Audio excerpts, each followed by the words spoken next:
So a lot of people think you need a fancy degree to break into big tech, but our guest today is gonna show you that sometimes you don't. She started her career in a fulfillment center, and now she's a senior program manager at Google. And today she's gonna share how you can have a similar career trajectory to that. Welcome to the stream, Alexandria. Thank you. Thank you. I'm so happy to be here. One of my favorite topics. How do you break into program management? Yeah, absolutely. So for those who are not aware, can you just talk through a little bit about how we got started, why tech specifically, and basically how you got there? Absolutely. So my journey started, I went to University of Houston, majored in public relations, and then did a minor in supply chain management. So nothing technical. And all my internships were actually in oil and gas because I'm originally from Houston. That is the biggest industry there. And so I thought that's where my career was actually going to go. But I had the goal of moving to Washington, D.C. after college. I was just love the city so much. And I was like, I really just want to find a job that's going to help me move there. And then Amazon happened to be recruiting on campus for an area operations manager. I had no background in operations, didn't really know what the role entailed. But I was like, wait, this was like 2015. So like huge company. And it was in Baltimore, Maryland, which is 45 minutes from DC. And coming from Houston, I was like, I can just make that drive every morning. I'm used to like long commutes anyway in traffic. And then that's how I actually got into tech. So through operations. And I tell people the day of an area manager in a fulfillment center was averaging like 12 to 14 miles a day. You're walking around. This place has two sides of football fields. I had a team of like 30 direct reports. I had never managed a person before in my entire life. And my job was to figure out how to remove any blockers that kind of slowed them down from their day to day. So it was from being a problem solver, being a motivator, sometimes felt like being a therapist, just to keep us going. And then also work very cross functionally with my teammates and other inbound and outbound processes because everything was a handoff. So a big thing was like, how do I make sure that what I'm handing off to the next team, they can just hit the ground running? And it was a very unexpected surprise, all the things that I learned in that role.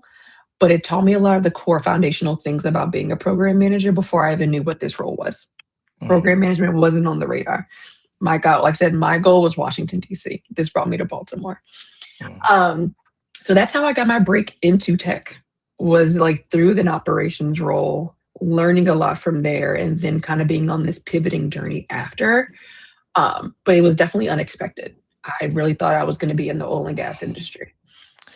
It's interesting you say that because now that I kind of like cast my mind back to it, it's like I almost want to give a default advice that everybody should go to Amazon and start there because Yeah. you're probably like the third or fourth person that I'm speaking to. I'm also kind of mentoring someone who is at Amazon doing some kind of like vendor ops type role, and she's Mhm. also looking to pivot into product management.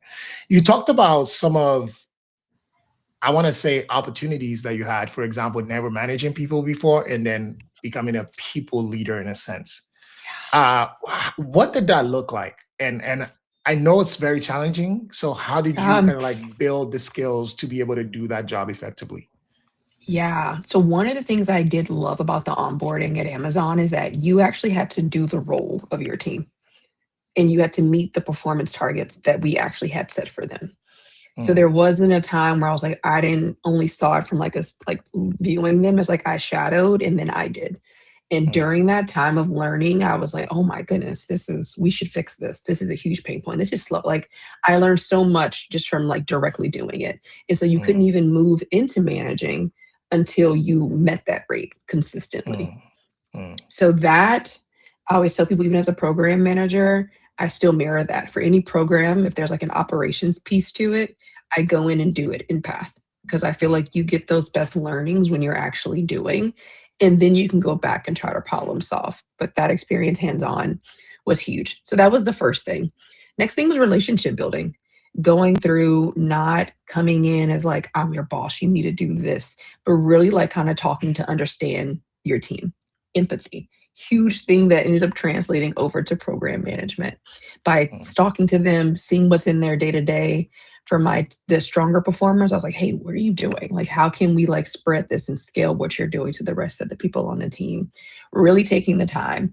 And granted, these are not long interactions, but I tried to like keep little notes of different things that people tell me, maybe about work, maybe about personal life, and then kind of use that as like we start those regular engagements. But building those was amazing. And then the follow up. If I said I was going to do something, I gave them a time and I met it. I feel like in mm, operations, there was a lot of churn. So new managers coming in, new people coming in. And so I was like, how can I be some label of stability for my team as long as I can? Because eventually you get moved. But in the meantime, if I said, hey, I'm going to do this, this is my follow up. Even if it was like, hey, I don't know the answers to this yet, but I did ask this person, keeping them up to date on where I was with that were some of the big things I did very early on and continued doing through all the different mm, teams I managed. mm. And how did that role take you then to your current role? Yeah. Okay. The journey. Mm, So I did that for about a year and 7 months. So started off in Baltimore, Maryland. Actually met my husband through that program, and then we moved to Charlotte, North Carolina. Still in operation, just a different type of building. And then that's when I was like, okay, I want to make the pivot to corporate, moving to Seattle. And I applied for everything. Like I was like left and right. I was like, I'm just trying to get out of operations. And this is when I first learned about like a lot of times if you have like a job title, some people can try to box you in because they couldn't understand how I was looking to be an area manager in any corporate role. They were like, you're just used to like boxes and packages. Like it was very, very difficult they were to literally understand. trying to Like, box you in. oh my God, wait, yes. Literally. And then I remember talking to one of our like HR business partners who I like had a strong relationship with. And she was like, I can tell you where you're failing. Your resume is so operations focused. No one who's not in this world is going to understand what you're talking about. And I remember like all these light bulbs going off in my head at the time. And I was like, oh, I didn't even think about that. So I went through, removed like operations jargon, removed different acronyms that were specific, and then really shifted over to some of those core skills: communication, problem solving, collaboration, stakeholder management, and rewriting those in a way that landed with corporate. And so did those transitions after applying to like, I don't know, 20, 30 roles, rejection, rejection, rejection. And then after that, I went into a team where I was doing inbound sales because I was like, okay, I don't know what this is. I don't want to do sales, but I want to get out of ops. So I was like, I will go in and try this role out. In that role is where a lot of the processes were very manual. And I was like, okay, this takes a long time. This is a very poor, my experience, or customer experience. And then a program manager role opened on this team. And I said, hey, here are all the things that I've actually improved in my like day to day. I think I can be a great fit for this role. And that's when I made the leap to the program management ladder. And yeah, I'll So pause there. I wanted to kind of like follow up with that to say, or to kind of like ask a few questions because I think a good portion of people who watch this are people who maybe kind of like 0 to 1 or step 1 to 2, right? And I think there's something valuable that you've kind of like highlighted that maybe just, you want to maybe spend 1 extra minute just breaking down how, at least from your viewpoint, has been helpful. Is one, being adjacent, right, of tech, being in tech, but not really in tech, or working for a tech company, but not being in tech, opens you up to all the opportunity that are available. That's kind of like one that I got. And then second of Yeah. all is that being close enough or being in proximity to the actual role that you want to be in means that you can then scale all of these other hurdles like, my resume not being optimized or people don't knowing what I can really deliver to where you can scale all of that. How important were those in getting you into the role that you finally got to? So important. I think two big things like being open to potentially, like you said, taking a role that may be close proximity that you want to be in, or just getting in the company, even if you're far proximity, both presented opportunities to me to be able to start networking with people, like the different internal chats and teams and things like that, it allowed me to start having those conversations before being in the role. So I got to reach out to a hiring manager and be like, "Oh, I want to like learn more about this," or since I'm closer, can I shadow you to kind of understand more of the pain points? I personally think if you are able to sometimes take a step back to get where you want to go, that has been super like impactful in my career. I think also what I tell people is that you're going to make some moves because of your professional goals, and then you're also going to make some moves for personal goals. Like some people, when I came out of college, my biggest thing wasn't company. My biggest goal was location. And how can I have a company be there? Some people are like, no, I have to work. Whatever the motivations are, I just kind of say be clear on those early on, because then that will really help guide your steps of what you're trying to do. Um, but yeah, being able to be on that team where I was able to solve problems that the program manager was going to be solving problems for, the resume didn't even matter because I didn't have a technical background. I'd never been a program manager before. My background looked like public relations internships, working as an area manager in operations, Doing some then inside moving up. sales. Yeah, exactly. So I was like kind of all over, but I learned so much in each of those positions that really have shaped me to like who I am now, and like individual and also program manager. Mm. Um, so yeah, I think I don't know I'm going further, but that's how I got the journey at Amazon. It was like ebbs and flows, like personal goal. This is the goal. And then once I got into program management, I was like, oh wow, okay, this is what I like. And I want to solve or work on programs that are external facing because I love looking at how can I improve the customer experience. So I love talking to customers, like saying, "Hey, can you walk me through what you're trying to do?" Because that's when you really get insights from people. And they're like, "I Mm. get stuck here." And I'm like, "Oh, to me, this was like very obvious." But then to other people who aren't looking at something every day, you uncover like, wait, this is actually a pretty kind of confusing step. Mm. So if we zoom out a little bit, right? Imagine that you're fresh out of college all over again.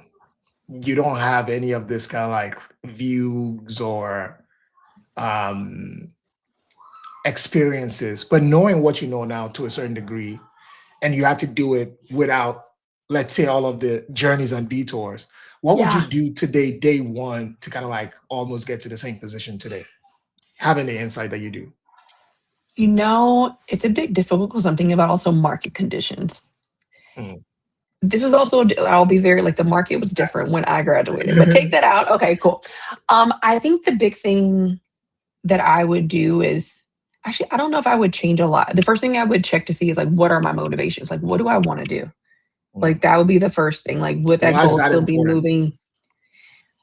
Because you spend so much time at work. I was very like, I'm willing to sacrifice like the company because I love the location. Mm. Or as some people may be like, I have to have a job that I'm like amazing at to be able to enjoy it. It really kind of Mm. helps you decide on how you want to move. Like I was Mm. okay when I heard area operations manager and I was reading reviews online. They were not good on Glassdoor. It wasn't like they were raving about this role, but I was very clear on like, no, I want to move to this area and this role is going Mm. to get me there. And I just always been in the mindset of I will figure it out once I get there Mm. and And you kind of know just something, keeping that approach. and you know something also that I found that is helpful, and it's a lesson I learned about from branding, right? The field of branding. One of the most powerful things someone said was that it's important to let people know who you are, but it's more important to let people know who you're not. Ooh. And I think why that's so important is that, especially in the world where there's a lot of information, there's a lot of opportunity, having such a narrow focus about this is where I want to go. And there's an interesting thing about like as human beings, we more often than not get the things that we want. We might not get it in the way we want. We might not get it Mhm. when we think we'll get it, but eventually we'll get it, right? Yeah, And it may not be what we even want at the end of the day, right? 100%. But because we fixated, because we put in the work, because we did all of those things, it drags us closer. Because think about it, for example, like imagine like, we live in the same neighborhood and you told me, I've been looking for purple apples. And you put that image in my mind and you go about your day. You don't even look for it yourself. Mhm. If I ever see that, I'm gonna call you and say, guess what I just found? because you painted just such a strong image in my mind that you almost already have a connection in terms of a brand. It's Mhm. like this person wants this. And it happens with the same with other people who are looking at you as well and saying, oh, I know she wants to become a program manager. So if I see a role, I'll let her know. If somebody says they're looking for a program manager, I know who to talk to. So that's another thing that I think also helps in terms of like making that decision and saying, this is what I really want to do. Yeah. And I think with making that decision, if you get into it and you decide this is not what I like, that is also okay. And Mm, then you can pivot. yeah. I think a lot of times some people are like, okay, I really, really want this role. And they're like doing it, and maybe they're not as good of a fit, but they're like you said, so tunnel vision and fixing on it. I think also the power of like knowing when to pivot has also like played a role in my career, whether it be a pivot on a team, pivot on a product, whatever it is, just being very agile, which is Mm, something you have to do as a program manager. And is the thing that I try to apply to my career because mm, my path has not been straightforward. mm, It's been difficult because I don't come from a top university. I don't come from a technical background. And so I've been figuring out how can I lean in on different skills and different projects that's going to give me the skills that I may be lacking compared to someone else and really helping that use like leverage that as I've been going through these different companies. mm, Okay. So another follow up to that is, giving that you said the first bit is like that focus, right? Understanding what it is that you want to do. If you know it, what's then the next step? What's the next thing to do? Oh my gosh. I love, first of all, finding a leader that I like how they lead in program Mm, management or a director, mm, doing coffee chats, going and meeting with them to understand like how they operate, how they got to that point. I'm also a big person of like self help books. And I think one of these books I read was by the creator of LinkedIn. It was like the startup of you. mm, And I was like, well, okay, more into like your branding, how you want to lean in on your skills, or Start with the Why by Simon Sinek, really helping a lot of those things really plug into like how you can really operate and lead like self strong, but also like program strong. So I'm like, read, talk to people, read blogs. I'm on LinkedIn looking at content from other program managers or like looking at different things on Reddit, whatever it is, because I feel like the good thing about program management is like you can really solve one problem in so many ways. mm, And so when you read and take in that knowledge, you're like, oh, okay, I actually like how they did this particular thing. I'm going to apply that here. But I would say a big part is education, and you mm, choose how much you want to dive in. But since I did not have program management background, when I was at Amazon, I was reaching out to random program managers who have been in it for a while to say, hey, what frameworks do you use? Like, mm, how do you know who are the right stakeholders? Because I needed to build those skills. Like, I mm, knew knowing how to problem solve is only one thing of it, but you have to be organized. And then you have to keep mm, other people organized. mm. And those are things I did not have coming in. So was like, I need to go upskill myself very quickly because they're not going to give me this long rent period. Mm. That's going to be the expectation. And I think you kind of like touch on something that I think is very powerful. And first of all, like I think we kind of like to read the same type of books, so so that's cool. But I think that knowledge piece is very key, and I even like how you kind of like structured it because um, being able to learn from leaders is a great way to kind of like short circuit that long learning process because they can almost tell you right off the bat what to do or what not to do. Of course, it has its drawbacks because they might be speaking so high level that you may not be 100%. able to connect. But the good thing is you can then substitute that with books, like you said, and then with other material. But they can basically almost make you not focus on all the things that don't really matter. And books is one that I really, really like, right? Especially if you're someone who can take the patience to do it. Because one, people take themselves very seriously when they write books. So they're probably giving you the best version of themselves and other people in the 100%. process. Yeah. Second of Yeah. all, is that in a world where there's conflicting content and multiple different things, it's good to be able to get like a single frame of reference. Hmm. Interestingly, even some of my worldviews, I like to read books that are almost on the opposite end of that because a lot of the times they open me up to like very complete arguments about Mm, why some of the things that I think may not really make sense yeah. or maybe reinforce that they do make sense, right? And books, you can't like it's not a podcast. So, you can't go Yeah. comment on it and say, so you basically just have to sit there and really take it for what it is, right? Yeah. Even if you Yeah. disagree with it. But what it does is like, there's no good idea that does not have like its own like um blind spots, if you like. Yeah. And No there's no idea, bad no program, idea everything. that does not have its own um light, bright sides, if you like, right? Yeah. At the Yeah. very minimum, even the worst ideas out there, at the minimum, show you how not to do. Yep. Take those lessons learned. Like always, there's always something. And I tell people, even if I have a program that does not go well, I'm going to learn a lot of things and I'm not going to repeat the next time. And that is a win. Mm, And yeah, I completely agree. I think another thing that I learned which was very difficult, was to be okay asking for help from peers. Because mm, you are 100% right. You can talk to directors, but they're not implementing programs. mm, Like they're setting strategies and then it's kind of mhm, trickling down. mhm, And I remember I had to get the program manager role really humbled me, because when I first came in, I thought as a program manager, you needed to know everything and you needed to mm, do everything. And I was building like solutions. I was like, oh, this is going to be great. And then when I got to like doc reviews, they're like, what is this solving? And I was like, yeah, I was looking at the data. This is what it told me. They're like, but did you talk to anyone? And I was like, oh, some people here and there.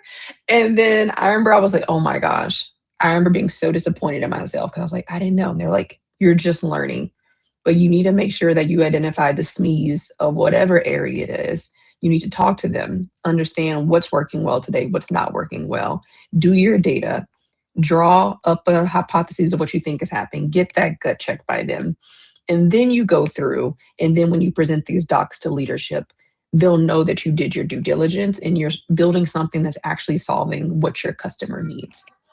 I could have a view on what I think a customer needs, but no one's going to know it more than the person that's like in it every single day. When they see new use cases, when they see different trends, that data is not going to capture. How important it is it to trust the process?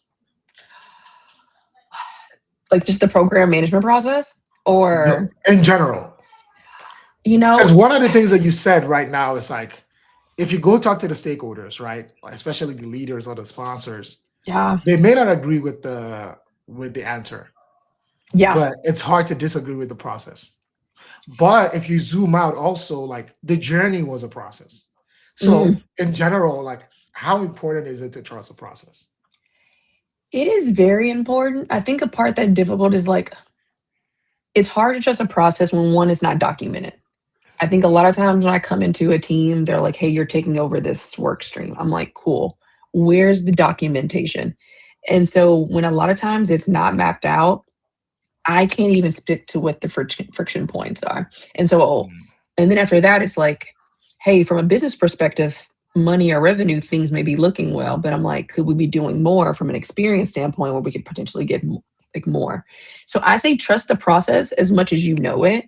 But if you have not mapped out that process and know what a happy path looks like, what the actual friction points are, I don't trust the process. mm. And you bring me to another point, right? Even for someone who is not trying to be a program manager, maybe they want to go into DevOps or product or AI engineering. How can program management become a tool that helps them um, achieve that goal? Yeah.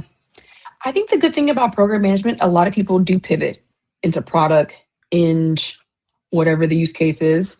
I think being a program manager is going to give you like a subset of skills. You're going to learn how to research, because that's Mm, where the start of everything goes. Typically, when you want to go into a new role, you're going to research it. You're going to want to understand it. And then after that, you kind of need to organize yourself to figure out, how am I going to pivot to it? I mm, think program management, like I work a lot with product in marketing and sales. So mm, then you can use it as a networking opportunity. mm, Start planting little bugs of like saying, hey, I'm very interested in this scope. Would really like to learn more. Can I shout at you in the day to day? But I mm, still think a big piece is going to be the upskilling. Even if you mm, organize and you network, you have to be working in parallel and like figuring out, what skills do I need to become like this DevOps, or what skills do I need to be a product manager? Because mm, and then and you need to be performing well in whatever role you're doing. because they're not going to want to take you if they're like, well, you can't even do your core role right. Why would you think we want to consider you for this position? So doing all of those things while still like being a high performer is how I've seen people like move over into these other roles. So it's a Mm, mix of like organization, upskilling yourself, and then networking. mm, Like networking, networking, networking. Do it internally, do it on LinkedIn. Your network is so strong because a lot of times people will give you an opportunity based off of that rapport you built with them. Just like I mm, got the opportunity to become a program manager, not because I had the experience.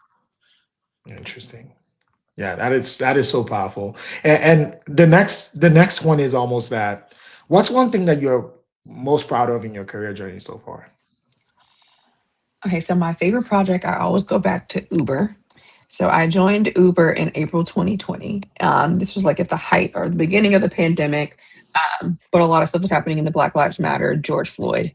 And we had a mandate from the CEO saying, hey, I want to create a feature in the app that highlights Black owned restaurants. And I joined in April. This ask came in May. And I remember throwing my hands up immediately. I didn't know anything about Uber. I didn't even know anything about my role. I was just like, this sounds powerful and I want to be a part of this. And I remember working with product and marketing, setting up like a vendor operations manual process of like tagging advertisers in the back end or restaurants in the back end. And it literally went live within 4 weeks. Mm, And it was like the fastest movement of something that required end work that I had like ever seen. And then after that, it expanded to like women owned restaurants and then Hispanic owned restaurants and seeing it scale, it was just something that was just so, I was just so like proud to be a part of that. And that's like one of the projects like I will never forget and interesting. most definitely most proud one. Nice, nice. It does really warms the heart to do something that does impact at scale. Yeah. Yeah. At scale, I was like, I'm also a consumer. I feel like when I was a program manager at Uber Eats, I was like, wait, I actually get this product. And it was, yeah, it was great. Going into the app and seeing it, I was like, oh my gosh, I played I a made role in this.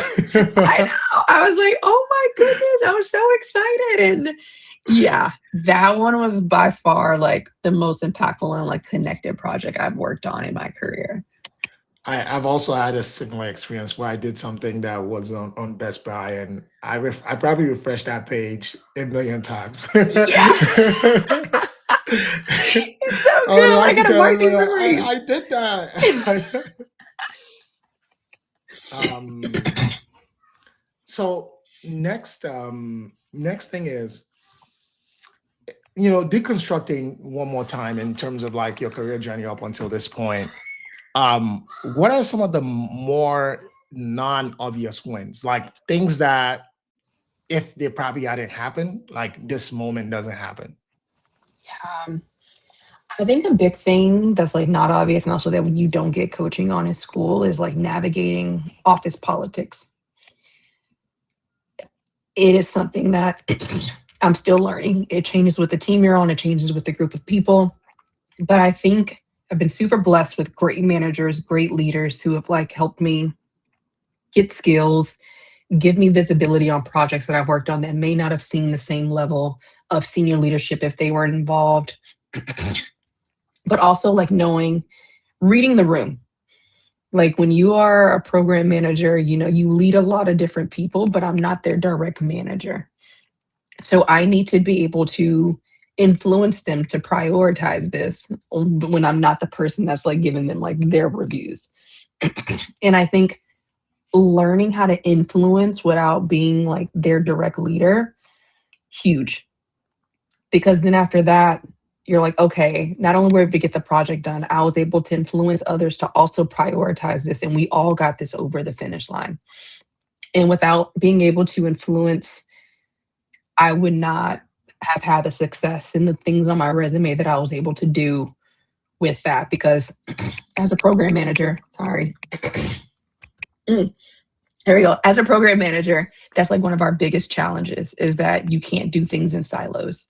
And Mhm. because if you do it, I can guarantee you it will not work out well because there's people's expertise that you need to be involved.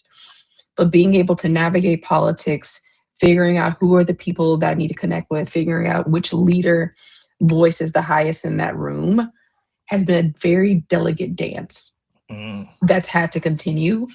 But I tell people it is critical because not being able to navigate that can really like impact or slow down your career.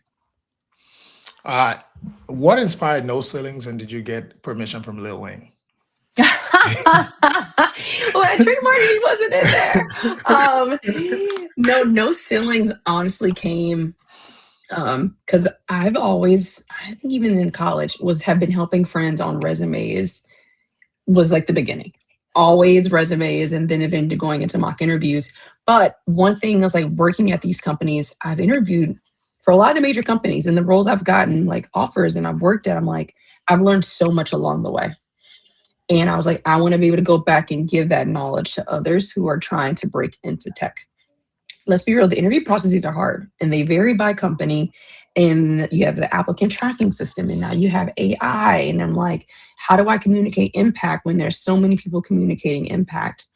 But that led me to starting it in October 2022. I was like, you know what? Why not go and like kind of formalize this more? I've been doing it very ad hoc. And also a big passion is like, diversity in tech. There's not a lot of African Americans in tech. And so I'm like, mentorship, even outside of No Ceilings, I'm very like passionate about talking to students who are looking to from different minority groups. But that was like some of the came behind it. It's like I've always been doing it. I was like, but why not create a business out of it? And Mm. then first it started off with resumes. And then we went through the period where it was so many jobs open. So and then I started doing mock interviews. And then those have been the two main things Mm. going back and forth on. And then also LinkedIn. I Mm. always tell people LinkedIn is very important. I applied to Google through LinkedIn. And before I did it, I kind of did a revamp, but also LinkedIn profile optimization. I tell people that's like a part of your profile or package when you're applying. So those three things really kind of like the top things for No Ceilings, but the background is just like an interesting career development. What's the most non-obvious like resume advice? Ooh. I feel like the one that I feel like should be not obvious is obvious, but data. I think that is the biggest drop off that I see on resumes is no numbers. And I'm like, usually I see a lot of the same words. There's strong verbs. I think they will be picking up on the ATS system, but numbers is the biggest thing I see missing. And so to me, I feel like that's like a known thing. When I do look at resumes, that is the largest gap. So I'm primarily coaching on, hey, this bullet point is connected to the job description. But what was success? Like, why did it matter to you, the team, the business?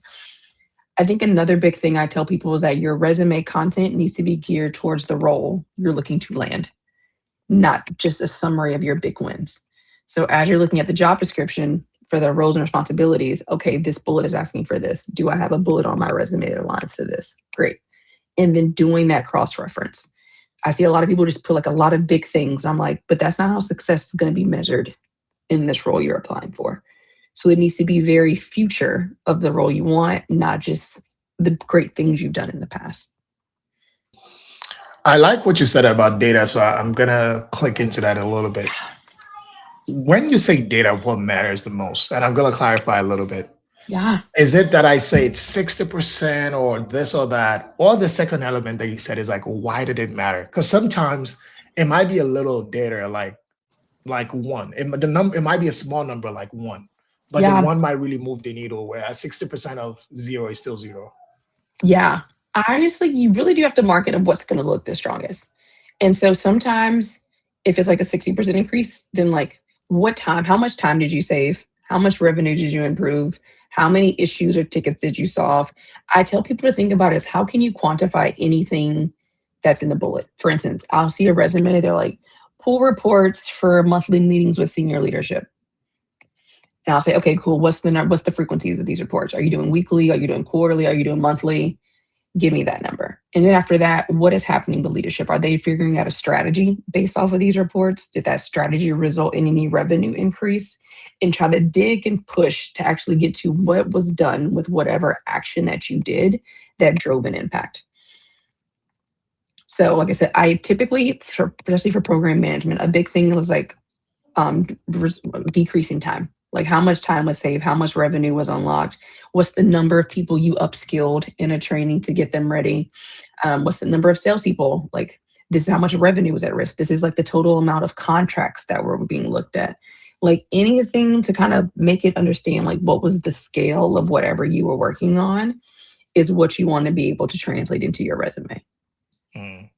And a quick follow on to that is kind of like also the second part that you talked about, which is figuring out how to translate.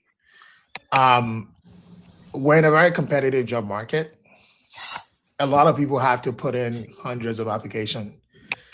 Is it realistic to put in 100 like, match resumes, or is that even a good strategy? So I typically recommend like doing your resumes by job family.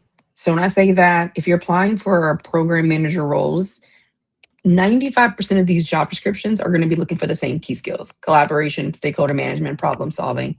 Create a resume that hits on all of those key things.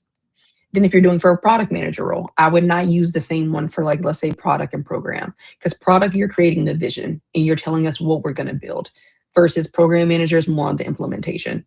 So I've always said group it by job family and not by company, because a lot of the core functions of these roles are the same unless it's like a very, let's say, niche product that you may have background experience in. Like, let's say if you want to go to health tech and you did something specific in the healthcare industry, that is something where I'm like, hey, pull in those healthcare examples that you have that can help drive it. But a lot of these companies, core functions are the same, but you need to make sure that your resume is hitting on all the key points that are listed in the job description. And an exercise with AI is I say, grab all the job descriptions, drop them in and say, hey, what are the key themes across these roles?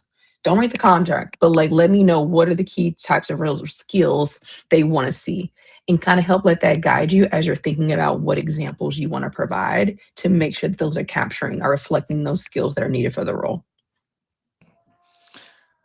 That's yeah. That's a really great perspective. So you've worked, you've interviewed and gotten offers at multiple big tech companies. What are you telling them?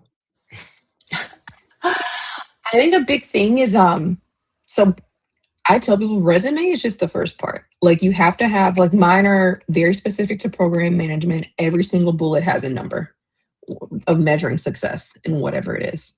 If it's a global scope, I put in like, hey, I've worked across like global solutions and da da da, save time, worked on this. The same exercise that I'm telling people to do is no bullet should be on your resume that's not connected to that job description. And I think that's another thing when I go through and audit resumes, I see a lot of bullets that have no connection. Tell people, they say recruiters look at a resume for around 5 seconds. In that 5 seconds, they need to be able to envision you in the seat of that role. So that's one thing. I would say another bit, interviewing. That is something where I'm weird. I like to interview. Like the minute someone, like once I get to that point, like the STAR method has been the method when I first joined Amazon. That's where I even learned about STAR: situation, task, action, result. And that has been the key. Every single company is very clear on like how you need to answer in a very concise way. You need to know the examples that you want to use. You can't use the terms we, I. What did I do? This was the result of that. And then being ready for the follow-up questions. They probe. If what was one thing that failed? If you could go back, what would be something that you would do different? Give me some feedback that someone across the working group gave you. Like they would dive into those examples and really challenge your thinking. And then hypothetical questions, which was new to me when I came to Google. It wasn't even asking about experience. They solely wanted to understand like your logic and how do you think. So I tell people a big component of like interviewing is you need to have your examples, but you also have to be able to explain why very well. Yeah, I wasn't ready for that interview style until I interviewed at Amazon because I'd done multiple interviews across big Yeah. tech, and I wasn't used to like only getting three interview questions, but then each one has like little kids that you kind of like have to take care Yeah, of. it is, especially with Amazon, which made it more challenging, is because each person's assigned a leadership principle. So I'm interviewing you, but in my mind, I'm looking for specific things that I need you to say. So you would have to be able to listen to the question and be like, okay, is this customer obsession? Is this bias for action? Like I still love those principles personally.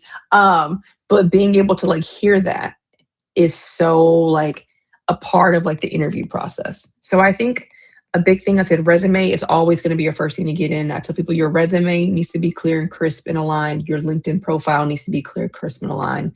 Both of them need to be hitting on both cylinders. But then a big thing I tell people also drop off is that even that first call with the recruiter, you need to treat that as if that's the hiring manager. Yep. No call is casual. Every Yep. single time you talk to somebody, you are being evaluated. And that's like the structure I would put in my head from like end to end engagement. Yeah. I actually did see that interviewing across some big tech companies because I realized that, of course, you have different skill levels when it comes to recruiters, but some recruiters are really, really good at what they do. Yeah, And if you don't take, in fact, in some cases, you have to take it with a high level of seriousness because very technical, very knowledgeable recruiters have a high signal with their teams because of how good they are, 100%. such that Absolutely. if you pass some flying colors that first round, it might cover up for any slip ups you even have further down the line Later on. Yeah, because of just how highly you're being viewed in that process. yeah. I completely agree. So prior to, I can't remember, but prior to Google, I don't remember having like a recruiter that was like very knowledgeable about the team. But my Google recruiter was like, nope, this is the type of roles you're looking for. These are the top skills that I was seeing, like so much just like helpfulness, like to help. And I was asking questions and building that rapport. And that's why I was like, okay, yeah, out the gate, you just need to be ready to treat everything as if it's the hiring manager because they're the first gate. Like they're the ones to say, are you going to go next? And so I think a lot of times I talk to like, oh, it's just a call with the recruiter. I'm like, no, it's not just a call with the recruiter. Like this is game time. I tell people you should be preparing for your interview before you press apply. Yeah, absolutely. At least envision it. And that's why there needs to be like very strong alignment in terms of the role because Mm, one, first of all, like it will take a lot of time away from you, prep the conversations. Like if there's no alignment there or you don't see yourself in it, then why are you even bothering? yeah. And it's gonna be dreadful. I was like, you should want to be prepping for an interview, ideally, for like a role that you're interested in. Or I even tell people now, because some people are like, hey, I can't find the role that I want because I'm not getting any offers. I'm gonna go for this. And I'm like, if you are gonna do that, look for specific skills or things that you think you may learn in that position that's gonna Mm, bring you closer to the role mm, that you want to land. mm. But you got to find something in there to get that motivation because it's going to come across in your interview. If Yeah. you kind of go in like dreading it, that energy is going to carry over. Mm, And so I know it's very difficult, but I tell people it's so important to find something that's kind of giving you that like boost of energy to keep you going because it's going to speak like volumes. And also, sometimes one recruiter will be doing 10 different teams. mm. So, like, let's say you don't fit that role, but you want to be like, no, I showed up Yep. so well. They're like, I think you Uh, could be good for this position. Absolutely. Yeah. That's the second point that many may overlook.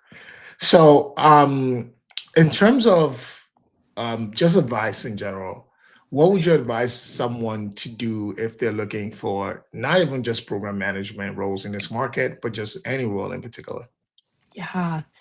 I would say a big thing, education.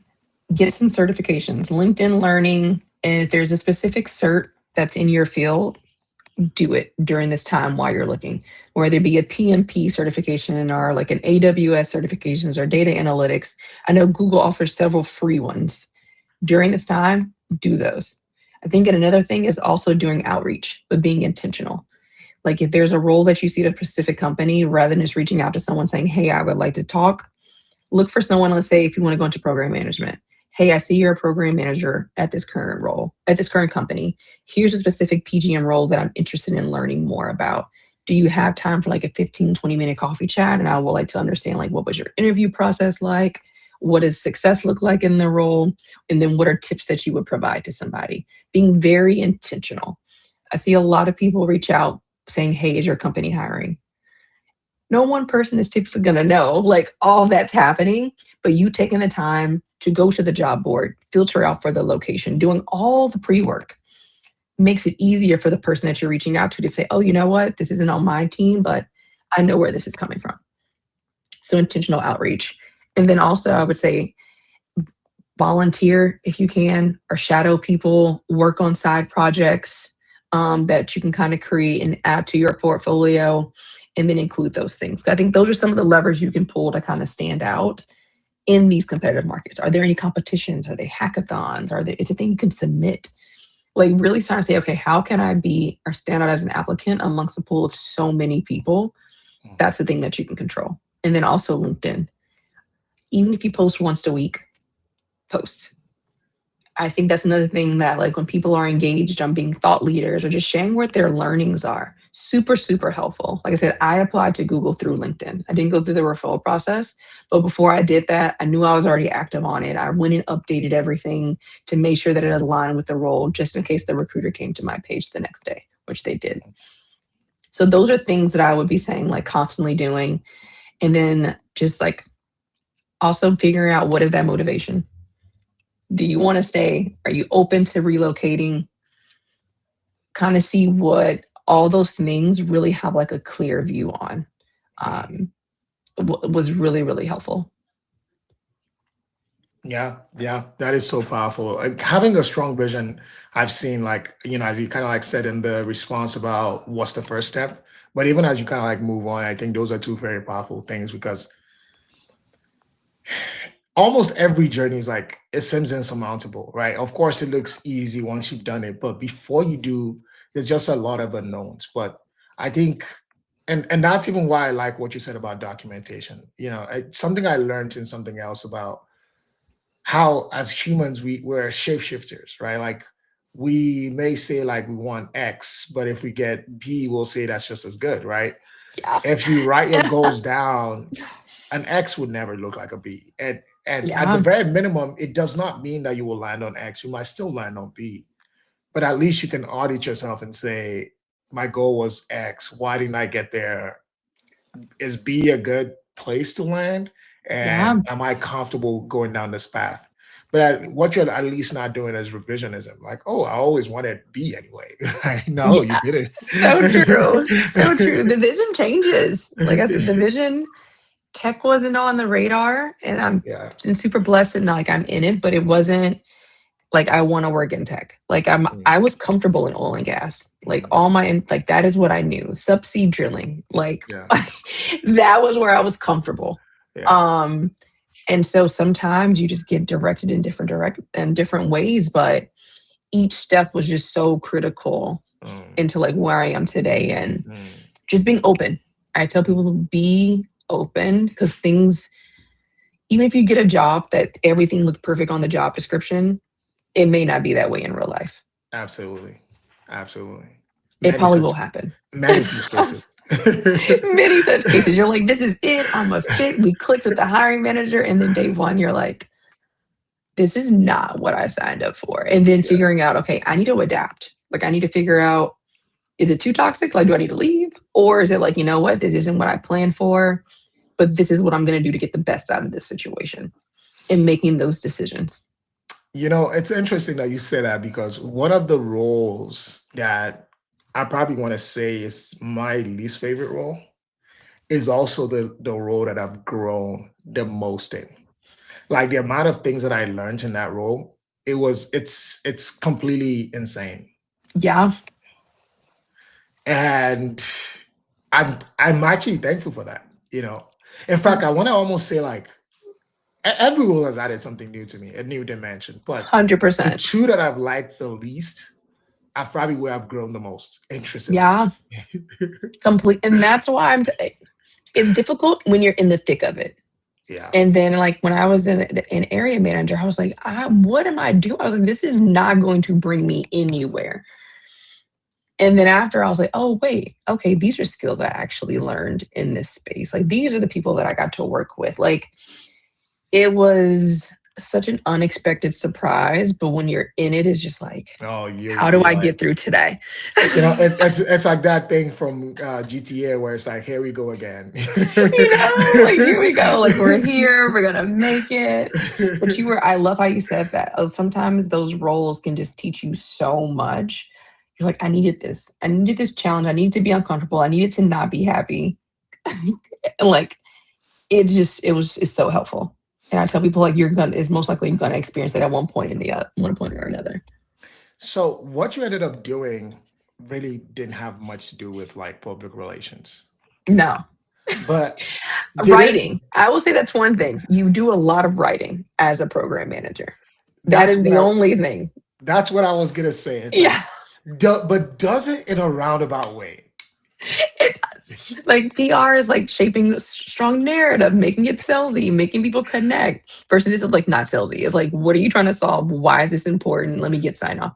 And it's I guess it's a pitch in a way, but no, completely different. But you do a lot of writing, and I think learning some of those like grammar things that you do in like PR writing classes have been super helpful. Especially when I joined Amazon, they are a doc writing culture. Like you didn't do PowerPoints. And so it was super helpful there because I was like, okay, you got to craft like a good story and like make people understand versus now I'm working in a lot of decks, which is like less writing. I personally like writing docs, but that was super helpful coming out of college because I was like, oh my God, I'm writing like longer papers here than I was doing when I was in school because that was how you presented new ideas. Yep.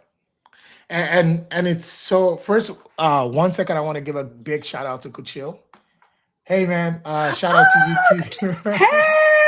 Oh my God, he's amazing. Hey, could Oh, you? he's amazing. He's amazing. Oh my gosh, yes. He It's photographed one of our been events at Google. He's awesome. yeah. I actually also met him at a Google event when I in my short stint in New York, and he was extremely helpful. Shout out to Love you, that. man. And something that you had said that I think is very interesting is how there's never almost like a wasted knowledge in that sense, right? And there are things that we take for granted because it becomes part of our DNA, if you like. But it's also those things that propel us forward. Like, for example, let me put Kachil on the spot. Yeah. He's a super connector, right? Like Yes. he's connected me with so many opportunities, introduced me and things like that. And in my mind, I'm like, how do you things like that may not seem like, oh, it didn't really help, but it does Yeah. help, right? In the Yeah. sense that like if you didn't have those skills, if you didn't think that way, some of those other things don't come easy to you. Like if you're a people person, for example, it Hmm. may not make sense to you that you have a superpower that's connecting people. But Yeah. other people might see might struggle in that space, right? Take Yeah. sales, for example, like it's something that many people could never do. Oh my But gosh. for I some was people, terrified it's in that role. Going into, and I was like on the Amazon gift card team, which people love Amazon gift cards. But going to a massive company saying, hey, do you want to buy gift cards in bulk? I was like, this is so uncomfortable. But those like pitching and talking to people and like learning about them, those are skills that like I'm doing that even in my current program manager role. I'm going to people and I'm trying to pitch my idea. I'm trying to pitch this program that I think is going to help solve.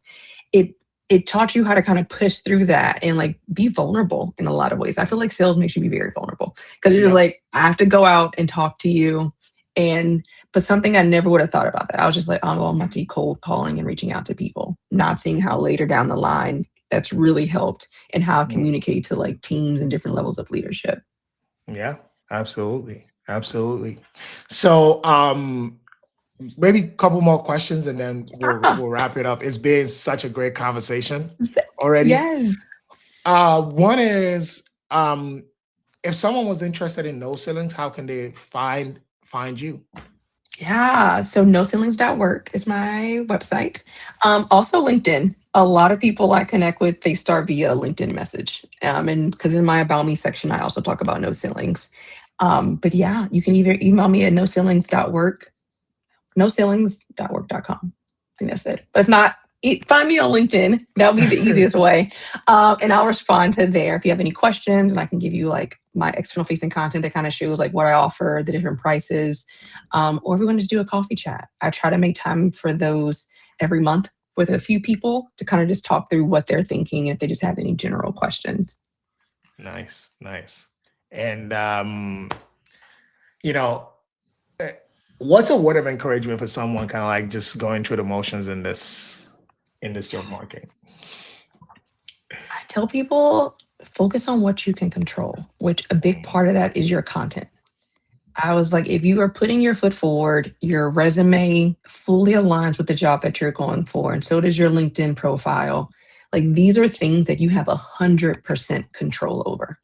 You mm, don't want to be to a point where your resume does pop up, but the recruiter doesn't see the connection. Like mm, you want to be able to say, no, I know I may not have been chosen for this role, but it's not because of my content. Because I know this aligns with the job description that I'm going for. It may not have just worked out. Also, faith. It's a crazy time, and I'm convinced that I know that God has a plan happening for everything and leaning in on that too. But focus on like what you can control in your day to day and just keep sticking at it. mm, Powerful. Faith. Ensure that you're focusing on what you can control. Control your content because that's a Yeah. big part. It's the one thing that scales. Like someone could be looking at your resume when you're asleep, Yes. and interviewing is also such a strong skill, right? Like Yeah. someone could like you on paper, but once you get in there, you might make some fatal mistakes that just kind of like stop the Yeah. conversation. Yeah, start preparing now for the interview. I was, if anything, I used to write out the situations, the task, action, result. I would time myself talking it out. If I'm too long, I would revise, cut, and talk it out. But you're judged on how you respond. Are you Mm, clear? Are you concise? Can you talk to different audiences? Those are also things that they're judging you off of, not solely just the example that you're using. So mm, taking that time to figure out how to respond, super, super critical. mm, mm, mm. Do you have any shout outs? Any last thoughts? Shout out to BGN NYC, ERG at Google, the Black Googler Network. Um, yeah, actually that's it. Friends, family, everyone. Happy New Year. But fully acknowledging this market is hard. And so Yeah, just really wanted to give shots of encouragement of like, you can do this. The right role is going to be there with the right team, with the right manager. Just keep pushing and like it's gonna land. absolutely. It's gonna land, and I'm praying for everyone out there and hoping that it does land for you if you're kind of like Yes. looking right now. But first of all, I want to say a big shout out to you for taking the time to come talk with the people. This has really been Yes. enjoyable and great, and it's really great to learn about your journey, all the insights, and also another big shout out to you for helping people out because sometimes I've realized that the role that mentorship does play in people succeeding is not small, as you've kind of like even highlighted in your own personal journey. Same in my journey, and most of the 88 guests so far who've been on the podcast. No, So really excited to have you. And yeah, that's been the episode for tonight. We're coming back again next week with another episode of the Working in Tech podcast. Have a great evening, everybody.